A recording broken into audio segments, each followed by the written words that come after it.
He slid a marriage contract across the glass table and said, "Marry me. Think of it as business." She laughed at first, thought it was a joke, until she saw his signature. Millionaire made his assistant his fake wife, but she became his only weakness. Hello, everyone. Before we begin today's story, I have a small favor to ask. Please take a second to subscribe and tap the notification bell so you never miss a new episode. And tell me in the comments where you are watching from YouTube, Facebook, or TikTok. I read every message. Now, let us return to our main character. The rain fell hard against the windows of the Cole Enterprises penthouse, each drop sliding down the glass like time running out. Clara Reyes stood frozen near the doorway, clutching her worn leather notebook to her chest. She was 27, sharp, reliable.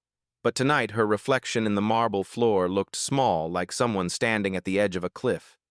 Across the room, Ethan Cole sat behind a sleek black desk, his tie loosened, his jaw set with the kind of tension only a man used to control could wear. He had built his empire from nothing, and now, for the first time, he was about to lose it. The board demanded a married successor before the fiscal year ended. Without a legal spouse, he would forfeit the company his father had left him. He looked up at Clara, eyes calm but unreadable. "Sit down," he said quietly. She obeyed, the sound of her heels echoing in the vast silence. He pushed a folder toward her. The paper inside was thick, embossed with gold lettering. Her name was printed across the top. "What is this?" she asked, her voice trembling. "A proposal," Ethan said. "Marry me." For a moment, the world tilted. The hum of the rain faded, replaced by the pounding of her heartbeat. "I beg your pardon?" He leaned back, unbothered. "It is a business arrangement. 6 months. No strings, no emotions. You will help me secure the board's vote. In return, your debts disappear, your contract here is renewed, and your mother's hospital bills are taken care of." Clara blinked, her throat tightening. "You know about my mother?" "I know everything about my employees," he replied, "including that you are the only one I can trust." She rose from the chair, anger flickering behind her eyes. "You cannot just buy a marriage, Mr. Cole." He met her glare without flinching. "You can walk out that door and watch the bank take your apartment by Monday, or you can sit back down and listen." His tone softened. "It is your choice." The thunder cracked outside, lighting up the skyline behind him.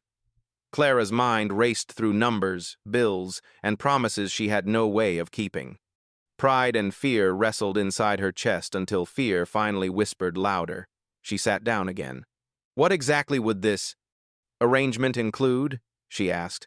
Ethan's lips curved slightly. "5 rules," he said. "No falling in love, no public scandals, no questions about my personal life, no shared room. And when it is over, you walk away with your freedom." Her eyes narrowed.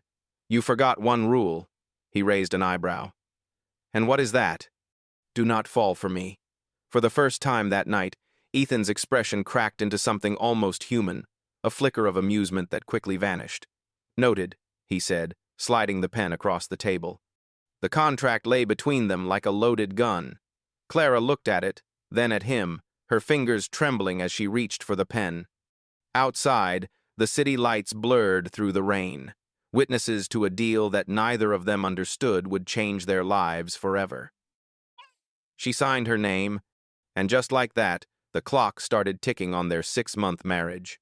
The morning after signing the contract, Clara woke to the sound of rain again, softer this time, like the city was whispering warnings she could not hear. Her phone buzzed a message from Ethan's legal team confirming the marriage license would be processed by noon. The words felt heavy, final, stamped with consequences she had not fully grasped the night before. She dressed quietly in her small Brooklyn apartment, the one she could no longer afford but still called home.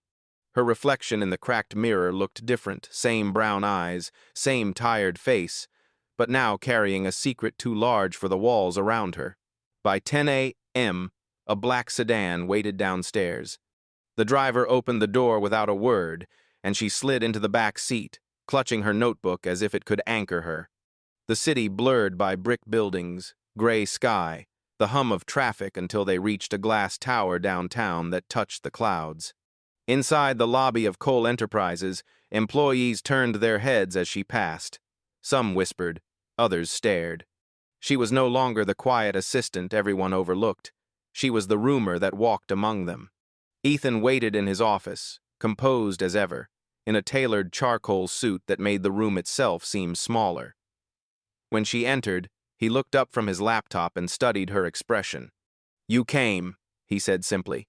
"You gave me little choice," Clara replied. Her voice was steady, but her heart pounded so loud she was sure he could hear it. "Good," he said, closing the laptop. "We have a few hours before the courthouse appointment. Sit."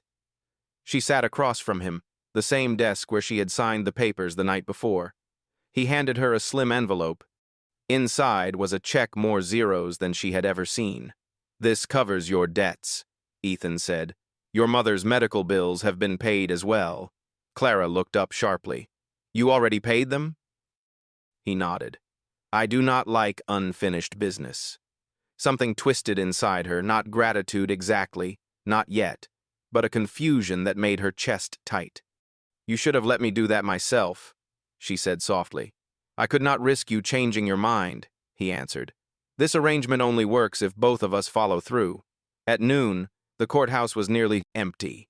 The air smelled faintly of old paper and rain. The clerk read their vows, brief and transactional, and when she told them to sign, Ethan took the pen first. His handwriting was firm, unshaken. Clara's hand, by contrast, trembled slightly. When the clerk pronounced them married, there was no music, no applause, only silence. Ethan slipped a simple gold band onto her finger, the metal cool against her skin. "Congratulations," the clerk said politely. "You are legally husband and wife." Ethan turned to her. "Mrs. Cole," he said, almost testing the sound. Clara's throat tightened. "Please do not call me that," she whispered. He gave a faint, unreadable smile. "As you wish." They left through the side door to avoid reporters. The rain had stopped, leaving the streets shining like mirrors. The car ride back to the penthouse was silent except for the soft hum of the engine. When they arrived, Ethan opened the door and gestured toward the elevator. "You will stay here," he said. "The guest room on the east side. You will have access to everything you need, but I expect privacy in my quarters." She crossed her arms. "You really thought of everything, did you not?" "I try to," he replied. "Dinner at 7. We will have to appear together tonight for the board gala. Try to look married." The elevator doors closed between them, and Clara exhaled shakily. For the first time, the penthouse felt like a golden cage, beautiful, vast, and utterly silent. She walked into her new room. The view overlooked the skyline, but she barely noticed. On the dresser sat a jewelry box with a note in his handwriting. "For appearances only." Inside was a delicate diamond necklace that caught the afternoon light. Clara touched the pendant, then looked at her reflection in the floor-to-ceiling window. "Appearances only," she whispered. "We will see about that." Outside, the city glowed against the fading storm, and somewhere, in the quiet space between duty and doubt, her new life as Mrs. Cole had officially begun. The night of the board gala arrived faster than Clara expected. By 7 o'clock, the penthouse had transformed into a quiet storm of preparation, stylist teams, makeup brushes, and racks of gowns shimmering under soft light. She stood near the window, the skyline of New York burning gold against the setting sun, her reflection blending with the city below. She wore a dark emerald dress Ethan had chosen, elegant but modest, paired with the necklace he had left her. The diamond at her throat sparkled, but she felt its weight more than its beauty. Ethan appeared from the hallway, adjusting his cufflinks, the perfect image of composure. "You look appropriate," he said, his tone neutral, but his eyes lingered a beat too long. "Thank you," she replied flatly. "You look rich." For a second, the corner of his mouth curved. "That is the point." He offered his arm. "Shall we?" They arrived at the Manhattan Grand Hotel, where the Cole Enterprises annual charity gala was already in full swing. Photographers swarmed near the entrance. The moment Ethan stepped out, flashes erupted. Clara followed, her heart hammering under the roar of voices. Mr. Cole, who is the lady? Your wife, sir. Is this true? Ethan's arm tightened slightly around hers. Smile, he murmured under his breath. It will be over soon. She forced a polite smile, her face illuminated by the relentless camera lights. Inside, the ballroom glittered with chandeliers and crystal glasses, the sound of violins drifting through the air. Wealth had a scent here, expensive perfume, polished marble, and quiet arrogance. Ethan introduced her to the board members one by one, their eyes scanning her like an exhibit. She could feel their judgment in every handshake. "So you are the lucky woman," said Mr. Dempsey, a gray-haired investor with a smile that did not reach. His eyes. "Quite unconventional, Ethan." "She has a good head for numbers," Ethan said smoothly, "and better judgment than most people in this room." The man chuckled awkwardly, clearly taken aback. Clara kept her expression calm, though her pulse raced. During dinner, she sat beside Ethan at the head table, listening to conversations about mergers, investments, and market shares, words that meant little to her. She was about to excuse herself when a woman approached a tall brunette in a sequined gown, confident and sharp. "Ethan," the woman said with a smile that was too familiar, "I did not expect to see you married." Clara felt the temperature drop. Ethan's jaw tightened. "Victoria," he greeted evenly. "This is my wife, Clara." "Wife?" Victoria echoed with mock surprise. "Well, that was fast. Last time we spoke, you said you would never marry for business." Clara's stomach clenched, but before she could speak, Ethan stood. "People change," he said curtly, placing a hand on Clara's back. "If you will excuse us." They walked away from the crowd, the music muffling behind them. In a quiet corner near the terrace, Clara turned to him. "Who was she?" "Someone who thought she knew me," he said shortly. "And does she?" Clara asked. Ethan met her eyes. "Not anymore." Then, softer, almost to himself, "No one really does." Before she could answer, a voice called from the stage. "Ladies and gentlemen, a word from our CEO, Mr. Ethan Cole." He straightened, his mask of control sliding back into place. "Duty calls," he murmured, and walked toward the podium. Clara watched as he spoke, confident and magnetic, his words commanding the room. For a moment, she saw not the man who had cornered her into a deal, but the leader who carried an empire on his shoulders. When the applause erupted, Ethan looked toward her, not long, not obviously, but enough for her to feel it. A silent connection neither of them could explain. After the event, as the crowd thinned, he found her near the exit. "You handled yourself well tonight," he said quietly. "Thank you," she replied. "I had a good teacher." He looked at her then, something unreadable flickering in his eyes. "This will get harder before it gets easier," he warned. "I can handle it," she said, lifting her chin. For the first time, his expression softened. "I believe you can." Outside, rain began to fall again, gentle and steady. He opened the umbrella and held it over her as they walked toward the waiting car. In the faint glow of streetlights, for just a heartbeat, the world felt less like a contract and more like something real. Neither of them spoke, but both felt the same unspoken truth. Something had already begun to change. The next morning, sunlight spilled across the penthouse, like gold poured over glass. Clara stood in the kitchen, still in her silk robe, holding a mug of coffee she had brewed herself. The house staff had offered, but she had politely declined. She needed something, anything that still felt like her own choice. Ethan walked in, crisp and steady as always, dressed for another day of meetings and negotiations. "You are up early," he said.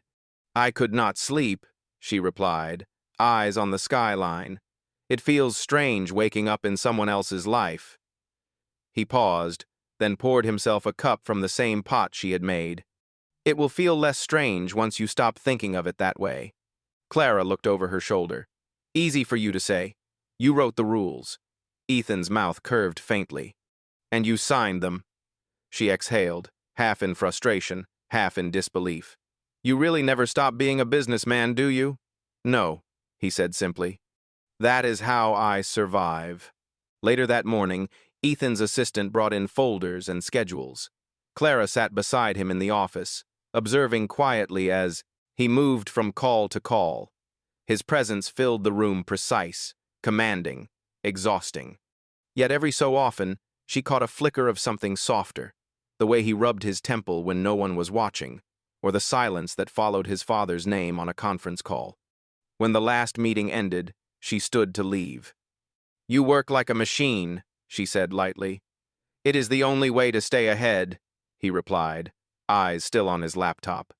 Then, without looking up, he added, "You should start preparing for tomorrow's etiquette session. The board's charity dinner is in 2 weeks. I do not intend to be embarrassed by my own wife." Her jaw tightened. "Your fake wife, you mean?" He glanced at her then, his expression unreadable. "If you play the part, no one will know the difference." The following day, Clara began her transformation. A stylist arrived with racks of clothes, shoes, and accessories. A woman named Elise coached her on posture, speech, and presentation. For hours, Clara practiced walking in heels, introducing herself with calm confidence and memorizing the faces of high-profile investors. "Chin up," Elise instructed. "Confidence is not arrogance. It is survival in rooms like these." By evening, Clara's feet ached, her mind spinning with etiquette rules. When Ethan returned from work, she was still standing before the mirror, repeating lines under her breath. He stopped in the doorway, watching. "You are taking this seriously. You told me not to embarrass you," she said, not turning around. He approached, his reflection appearing beside hers in the mirror. "You already do not," he said quietly. Their eyes met in the glass, a silence stretching between them. For a heartbeat, neither of them moved. Then she looked away, clearing her throat. "I should rest. Big day tomorrow." "Good night, Clara," he said softly. The next week passed in a blur of fittings, public appearances, and lessons. At each event, Clara stood beside Ethan, smiling when cameras flashed, speaking when expected, and fading back when he took the lead. Yet the more time they spent together, the harder it became to separate pretense from truth. One evening, after a long charity rehearsal dinner, they returned to the penthouse. She kicked off her heels, sighing in relief. Ethan loosened his tie, setting his phone aside for once. "I have to admit," she said, smiling faintly, "you are less unbearable when you are not working." He raised an eyebrow. "Less unbearable? That is high praise coming from you." They both laughed, soft, surprised, genuine. Then the laughter faded, replaced by a quiet neither wanted to break. Outside, thunder rolled in the distance, echoing across the skyline. Ethan looked at her, his voice lower now. "Do you ever wonder how long you can keep pretending?" Clara met his gaze. "I stopped pretending the moment you started caring." He froze, startled by her honesty. Before he could respond, lightning flashed outside, painting the room in pale silver light. Neither spoke again. The moment stretched fragile, dangerous, almost tender. Somewhere deep inside, something shifted. The contract had rules, but hearts never followed them. And in that quiet, storm-lit room, the distance between Ethan Cole and Clara Reyes began to crumble, one unguarded breath at a time. The rain had not stopped since the night they almost let their walls fall. The city below shimmered in silver light, a reflection of everything Clara could not say aloud. Days had passed, and something between her and Ethan had quietly changed. They no longer moved like strangers bound by obligation. There were small moments now, morning coffee shared without words, quiet glances that lingered too long, an occasional laugh that slipped through Ethan's guarded exterior. The contract still existed, but it had begun to feel like background noise compared to what was slowly, dangerously unfolding. One evening, Ethan returned later than usual. His shoulders were tense, his tie loosened, exhaustion shadowing his face. Clara had fallen asleep on the couch, a book open beside her. For a moment, he just stood there, watching her in the soft glow of the lamp. She looked peaceful, completely unbothered by the chaos that filled his world. He knelt down, picked up the book, and placed it gently on the table. Her hair had fallen across her face, and without thinking, he brushed it back with his fingers. Clara stirred, eyes blinking open. "You are home," she murmured. I did not mean to wake you, Ethan said quietly. She smiled sleepily. You did not. I was just resting my eyes. He sat down on the edge of the couch, the silence between them comfortable for once. The board meeting was brutal, he admitted. They want proof that this marriage is real. They are planning to vote on the merger next week. Clara frowned. Proof? What kind of proof? Ethan hesitated, his voice lower now. They expect us to act like a real couple. Photos, appearances, maybe even a public interview. She straightened, fully awake now. You mean pretending harder? Yes, he said, then added softly, unless pretending has already become less difficult. Clara's heart stumbled. She looked away, unsure what to say. You are very good at blurring lines, Ethan. Only when the truth scares me, he replied. The next few days blurred into a whirlwind of rehearsed affection, hand-holding during interviews, posed smiles at events, stolen glances that looked real because they were. And somewhere in the performance, real emotions began to take root. At the charity dinner that weekend, Clara stood beside Ethan, greeting guests as cameras flashed. She had never looked more composed.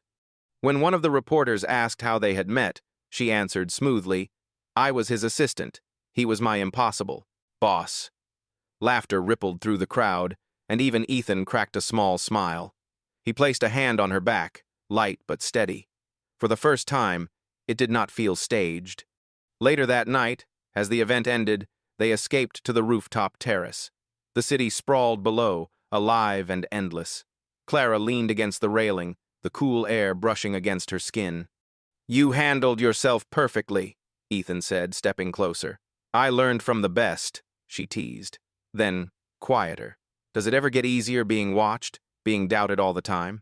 He looked out over the skyline. No. But when you have someone beside you, it feels less heavy. Clara turned to him. Is that why you chose me? He hesitated, then met her gaze. I chose you because you are honest. Because you make me want to be. The words hit her harder than she expected. Her pulse quickened, her breath caught. The city noise faded until all she could hear was her own heartbeat. I am not who you think I am, she whispered. I am not built for your world. Then let me make space for you in it, Ethan said. His hand found hers, firm and sure. For a moment, the world stood still, no contracts, no cameras, no rules. Just two people who had started this story as strangers, standing at the edge of something real. The wind shifted, carrying the scent of rain and the faint hum of traffic below. Ethan looked at her, his voice barely above a whisper. Clara, he said, tell me this, if none of this were an arrangement, would you still be here? Her eyes searched his, and the truth trembled on her lips. Yes, she said finally. I think I would. And before either of them could second-guess it, he leaned in and kissed her, soft, hesitant, inevitable. When they pulled apart, she was breathless. He looked at her like the world had just changed. Maybe it had. The morning after the kiss felt different. The air inside the penthouse seemed lighter, as if the walls themselves had exhaled. Clara woke to the soft sound of rain and the faint smell of coffee drifting through the hall. She slipped on her robe and followed the scent to the kitchen. Ethan was there, still in his dress shirt from the night before, sleeves rolled up, hair slightly tousled. He looked nothing like the untouchable CEO she had met weeks ago. He looked human. You made coffee? She asked, surprised. He glanced up from the pot. Do not look so shocked. I can handle a coffee machine. Clara smiled faintly. I thought you only handled billion-dollar deals. Sometimes caffeine is the bigger challenge, he replied, pouring her a cup. Their hands brushed as he passed it to her. Neither moved for a heartbeat too long. The silence was warm, not awkward. For the first time, being near him did not feel like pretending. Later that day, they had a photo shoot for a magazine profile, a feature about the power couple redefining modern leadership. Clara stood beside Ethan as the photographer adjusted the lights. Every pose felt both staged and strangely natural. Closer, the photographer said. Put your hand on his chest. Clara hesitated, then obeyed. The fabric beneath her palm was warm, his heartbeat steady. She looked up at him, and he smiled slightly, just enough for the camera to catch something real. When the session ended, the photographer grinned. That was perfect. You two actually look in love. Clara laughed softly. Maybe we are just good actors. But Ethan did not laugh. He looked at her, serious, thoughtful. Maybe we are not. The words lingered in the air long after the photographer left. That evening, they attended another charity event, this time a smaller dinner with key investors. The room glowed with candlelight, music low and elegant. Clara moved through the crowd with quiet grace, speaking when spoken to, charming without trying. Ethan watched her from across the room, realizing she no longer needed to pretend. She fit into his world now, not because she changed, but because she carried herself with authenticity that his world lacked. Halfway through the night, a sudden power outage darkened the hall. Gasps filled the room. For a few seconds, only candlelight flickered. Ethan reached for Clara instinctively, his hand finding hers in the dark. "You all right?" he asked. "Yes," she whispered. "You did not have to grab me. I did not want to lose you," he said simply. The lights returned, and the moment passed, but her heart had already recorded it, one of those truths that arrive quietly but never leave. Back at the penthouse, Ethan poured them both a drink. The city lights below pulsed through the rain-streaked windows. "I was wrong about you," he said, his voice low. "I thought you would break under pressure, but you have more strength than anyone I know." Clara met his eyes. "And you have more heart than you let people see." He smiled softly. "Maybe you just know where to look." They sat in silence for a while, listening to the hum of the storm. She reached for the glass, but he caught her hand instead. "This was never supposed to happen," he said quietly. "You were supposed to be a contract, a solution. But somewhere along the line," he stopped, searching her face. "You became the only part that feels real." Her chest tightened. "Ethan," he shook his head gently. "You do not have to say anything. I just needed you to know." She looked at him for a long moment, then placed her hand against his cheek. "I know." Outside, the thunder rolled again, but inside, the world felt still. For the first time, Clara realized she was no longer counting the days until the contract ended. She was counting the moments she still had left with him, and as Ethan brushed his thumb across her hand, she knew, whatever this was, however it began, it had already crossed the line between duty and love. The contract might still bind them on paper, but their hearts were already rewriting the terms. The calm did not last. 2 mornings later, Ethan woke to chaos. His phone buzzed non-stop, notifications flooding the screen. When he finally answered, his publicist's voice was frantic. "The story broke, Ethan. Someone leaked your marriage contract. Every network is running it." He froze. "What do you mean leaked?" "It is everywhere," she said. "A scanned copy, your signatures, even the payment clause. They are calling it a fake marriage for inheritance rights. You need to make a statement now." By the time he reached the living room, Clara was already there, pale and trembling, clutching her phone. Her face on the tabloid cover, the headline bold and cruel. Millionaire CEO's assistant was paid to be his wife. Her voice was barely above a whisper. "Tell me this is not real." Ethan's chest tightened. "Someone is trying to destroy me. The contract was locked in my private files. But it was real," she said, her eyes glistening. "Every word. You made it real." "Clara, listen." "No," she cut in. "You said no one would ever find out. You promised I would not be humiliated." She held up her phone, her hands shaking. "Do you know what it feels like to read that the whole world thinks you sold yourself?" He stepped toward her, desperate. "I will fix this. I swear to you." She shook her head, tears breaking free. "You cannot fix what was never honest to begin with." Ethan tried to speak, but she was already walking toward the door.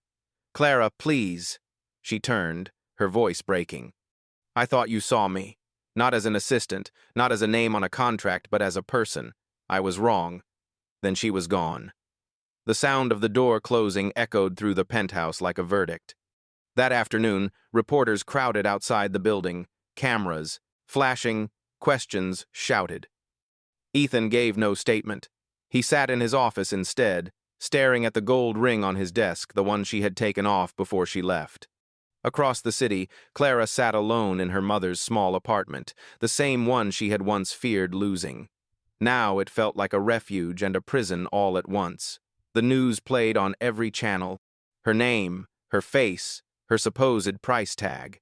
Her phone buzzed again, Ethan calling. She let it ring until it stopped.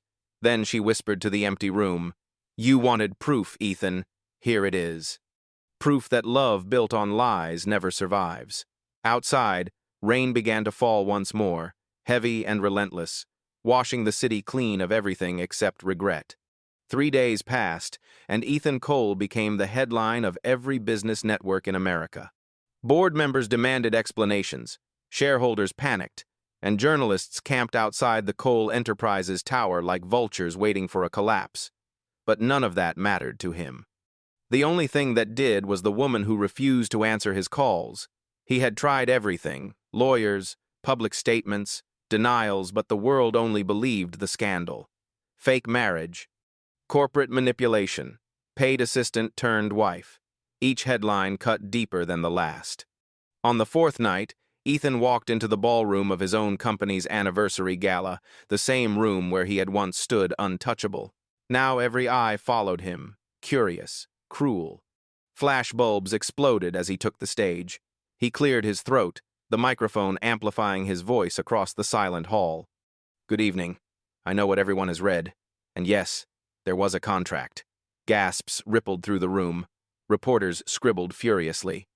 "But what you do not know," he continued, his tone firm, "is that I broke every rule in it. Because somewhere along the line, what began as strategy became the only thing in my life that ever felt honest." The screens behind him lit up, not with financial charts or press releases, but with photos. Clara at charity events, speaking to children, laughing when she thought no one was watching. Clips of her kindness that had gone unnoticed until now. "She was never a pawn," Ethan said. "She was the reason I remembered why I built this company to do something good, not just profitable. I do not care what the headlines say. The truth is simple. I love her." Silence hung heavy before the applause began, slow, uncertain, then swelling like thunder. The board members exchanged glances, realizing what the crowd already knew. The scandal had turned into a confession. After the speech, Ethan stepped off the stage and left the building without a word. He drove across the city through sheets of rain until he reached the small apartment in Brooklyn. Clara opened the door before he could knock. Her eyes were red, tired. "You should not be here," she said softly. "I had to be," he answered. "I told the world everything." She frowned. "Everything?" He nodded. "Including that I love you." Clara looked at him, searching for the lie, and found none. "Why now?" she asked. "Why tell the truth when it could ruin you?" "Because losing you already did," he said simply. For a long moment, neither spoke. The rain tapped gently on the window behind her. Finally, Clara stepped aside, her voice barely a whisper. "Come in, Ethan." He did, soaked and silent, his eyes never leaving hers. And for the first time since the storm began, both of them knew that the truth, however painful, was the only thing strong enough to start again. The storm outside had softened into a steady drizzle by the time Ethan and Clara sat together in her small living room. The silence between them was not heavy anymore. It felt fragile, like a bridge slowly being rebuilt. Clara wrapped her hands around a warm cup of tea, eyes fixed on the window. "You stood in front of everyone and admitted everything," she said quietly. "You did not have to do that." Ethan leaned forward, his voice steady but low. "I had to. I spent my entire life protecting my image, my company, my father's legacy. But I never once protected what mattered most, the truth." Clara looked at him, her heart torn between anger and something that still refused to die. "And what is the truth, Ethan?" He met her eyes without hesitation. "That I love you, that I was a coward when you needed honesty, that every rule in that contract meant nothing the moment you walked into my life." Her throat tightened. "You cannot undo the pain that came with it." "I know," he said softly. "But I can spend the rest of my life proving I am not the man who caused it." For a long moment, the only sound was the rain against the glass.